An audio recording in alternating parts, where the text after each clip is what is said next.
తెలంగాణ రాష్ట్ర సీఎం కేసీఆర్ ప్రజా వ్యతిరేక విధానాలను అవలంబిస్తున్నారని మాజీ ఎంపీ రవీంద్ర నాయక్ విమర్శించారు.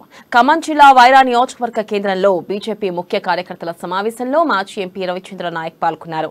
వైరా నియోజకవర్గంలో బీజేపీ బలోపేతానికి పార్టీ కార్యకర్తలు కృషి చేయాలని రవీంద్ర నాయక్ కోరారు. 7న తెలంగాణ రాష్ట్రంలో జరిగే 119 నియోజకవర్గాల్లో బూత్ స్థాయిలో పార్టీ కార్యకర్తల సదస్సును విజయవంతం చేయాలని కోరారు. ఇక ప్రధానమంత్రి నరేంద్ర మోదీ సంక్షేమ పథకాలు ప్రజల్లోకి తీసుకెళ్లాలని కోరారు. ఇక తెలంగాణ రాష్ట్రంలో బీజేపీని బలోపేతం చేయాలని కోరారు. ఈ కార్యక్రమంలో బీజేపీ జిల్లా నాయకులు నెల్లూరు కోటేశ్వరరావు, శామ్ రాథోడ్, మండల అధ్యక్షులు భద్రయ్య, వెంకటకృష్ణ తదితరులు పాల్గొన్నారు.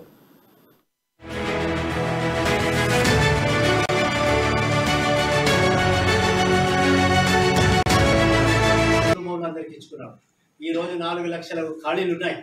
ఉద్యోగాలు 33 జిల్లాలు క్రియేట్ చేసి ఒక జిల్లాలో కూడా స్టాఫ్స్ పూర్తిగా లేరు, ఒక కాలేజీలో లేరు, యూనివర్సిటీలో లేరు.